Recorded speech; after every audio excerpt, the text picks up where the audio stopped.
नमस्कार मंडळी, श्री स्वामी समर्थ. आजच्या व्हिडिओमध्ये आपण त्रिपुरारी पौर्णिमा म्हणजे काय आणि त्रिपुरारी पौर्णिमेची कथा या व्हिडिओमध्ये आपण जाणून घेणारी आहोत आणि त्रिपुरारी पौर्णिमा का साजरी केली जाते हे सर्व आपण आजच्या व्हिडिओमध्ये जाणून घेणार आहोत. चला तर मग आपण व्हिडिओला सुरुवात करू.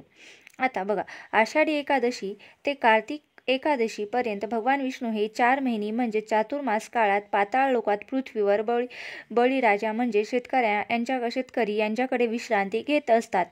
या दरम्यान विश्वाची सर्व सत्ता भगवान शंकराकडे असते आणि वैकुंठ चतुर्दशी या दिवशी भगवान शंकर स्वतः विष्णूकडे जाऊन ती सत्ता पुन्हा त्यांच्याकडे सोपून कैलास पर्वतावर म्हणजेच हिमालयावर तपशीसाठी निघून जातात.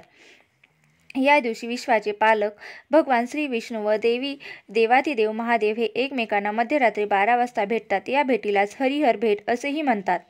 आता त्रिपुर पौर्णिमाविषयी आपल्याकडे साजऱ्या होणाऱ्या प्रत्येक सण उत्सवामागे काहीतरी दडलेलं असतं. हे रूपक मांडणारी एक कथा, पुराणकथा, लोककथा मी तुम्हाला सांगणार आहे. चला तर मग आपण जाणून घेऊया आधी त्रिपुरारी पौर्णिमेची कथा. पूर्वी त्रिपुर नावाचा एक असुर होता.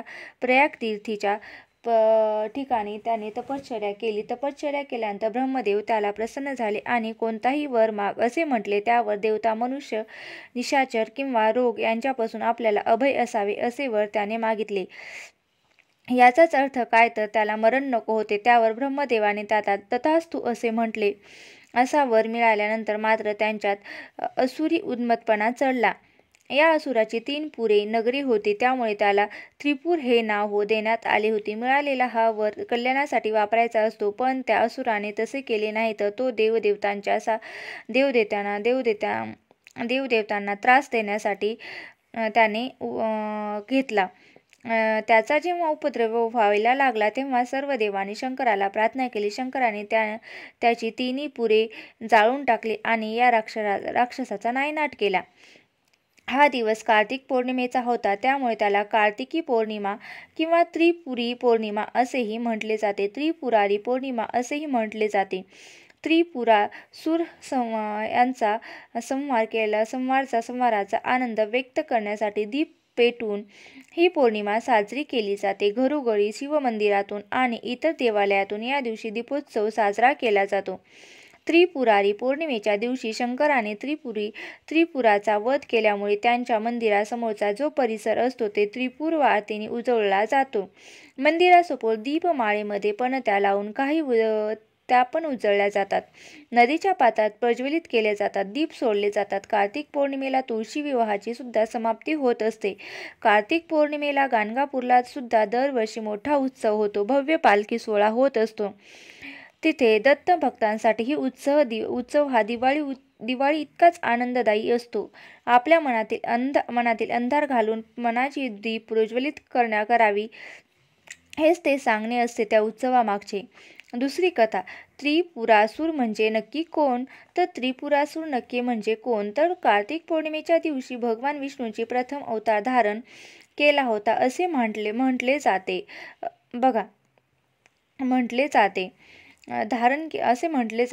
मत्स्य अवतार हा विष्णूच्या दश अवतारापैकी म्हणजे 10 अवतारापैकी पहिला अवतार असे म्हटले जाते.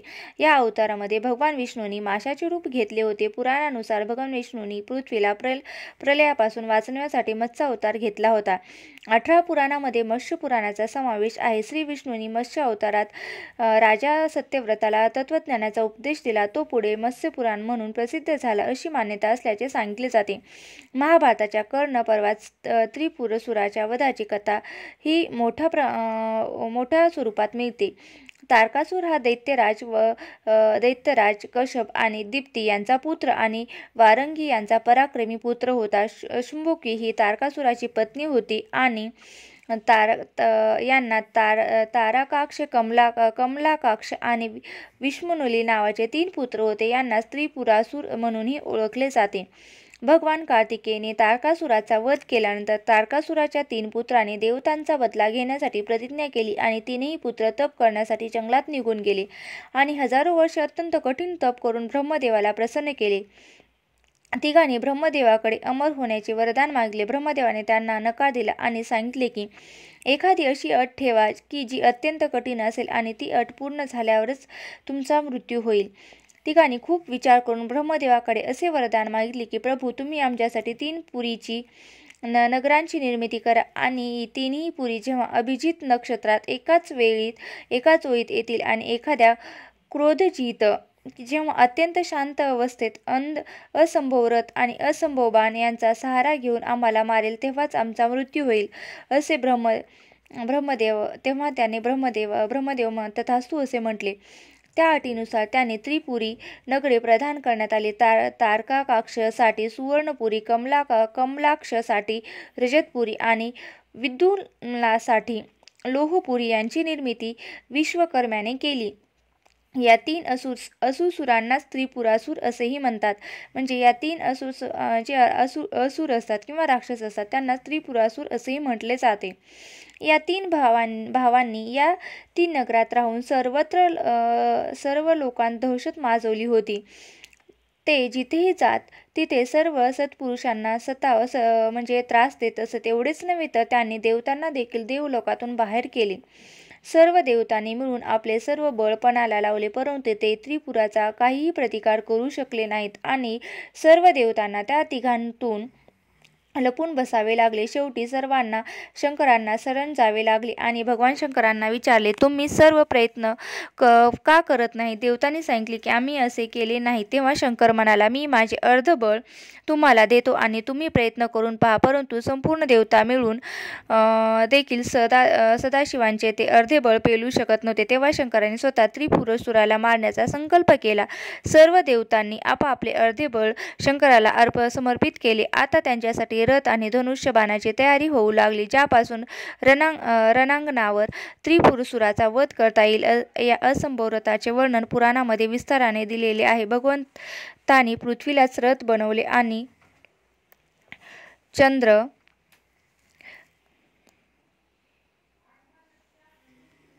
भगवंतांनीच पृथ्वीला रथ बनवले. सूर्य चंद्र साके झाले, सृष्टी सारथी झाली. विष्णू बाण, मेरू पर्वत धनुष्य आणि वासुकी बनला. त्या धनुष्याची दोरी अशा प्रकारे एक असंभव रथ आणि धनुष्य तयार झाले आणि संहाराची लीला रचण्यात आली. ज्यावेळी भगवंत त्या रथावर विराजमान झाले तेव्हा सर्व देवतांनी सांभाळलेला तो रथ देखील डगमगू लागला. तेव्हा विष्णू भगवान ऋषभ बनून त्या रथाला जाऊन झुंपले. भगवान शंकराने ते घोडे आणि वृषभच्या पाठीवर स्वार होऊन त्या असुर म्हणजेच त्या राक्षसी नगरात प्रवेश केला आणि पशुपत अस्त्राचे संधान करून तिन्ही पुरांना एकत्र येण्याचा संकल्प करू लागले. त्या अमोघ बाणात विष्णू, वायू, अग्नी आणि यम चौघेही समाविष्ट होते. अभिजित नक्षत्रात ती 3 नगरे एकत्र होताच भगवान शंकराने आपल्या बाणाने पुरींना म्हणजेच नगरांना जाऊन भस्म करून टाकले आणि तेव्हापासून भगवान शंकर त्रिपुरांतक बनले. त्रिपुरासुराला जाळून भस्म केल्यानंतर भोळ्या रुद्राचे हृदय द्रवले आणि त्यांच्या डोळ्यातून अश्रू ओघळले. अश्रू जिथे पडले तिथून रुद्राक्षाचे झाड उगवले. रुद्र म्हणजे शिव आणि अक्ष म्हणजे डोळे म्हणजेच आत्मा होय. धार्मिक शास्त्रानुसार कार्तिक पौर्णिमेला अनेक प्रकारे खास मानलं जातं. कार्तिक महिन्यात येणाऱ्या पौर्णिमेला त्रिपुरारी पौर्णिमा असेही म्हटले जातं. तसंच याला गंगा स्नान नावानेही ओळखलं जातं. हिंदू धर्मानुसार या पौर्णिमेला विशेष महत्त्व आहे. पुराणानुसार या दिवशी स्नान, व्रत, तपश्चर्याच्या दृष्टीने मोक्ष प्रदान करणारा सांगण्यात आलं आहे. कार्तिक पौर्णिमेच्या दिवशी पवित्र नदीमध्ये स्नान करून उगवत्या सूर्याला अर्घ्य देणे खूप फलदायी मानले जाते. याशिवाय या दिवशी दान पुण्य करणे विशेष महत्त्व आहे. या दिवशी दान केल्याने अनेक पापांचा नाश होत असतो, अशी त्रिपुरारी पौर्णिमेची महती सांगण्यात येते. तसेच त्रिपुरासुराच्या नासाचे प्रतीक म्हणून काही ठिकाणी 105 किंवा 750 वातीची खास त्रिपुरारी वात ही तयार केली जाते आणि ती प्रज्वलित केली जाते. कार्तिक शुद्ध पौर्णिमेला देव दिवाळी म्हणूनही संबोधलं जातं. या दिवशी फक्त शिव मंदिरच नाही तर घरोघरी अंगणात देखील दिव्यांची आरास केली जाते. तुम्हाला जर हा व्हिडिओ आवडला असेल तर नक्की लाईक शेअर करा आणि हा व्हिडिओ शेवटपर्यंत पाहिल्याबद्दल मी तुमची आभारी आहे.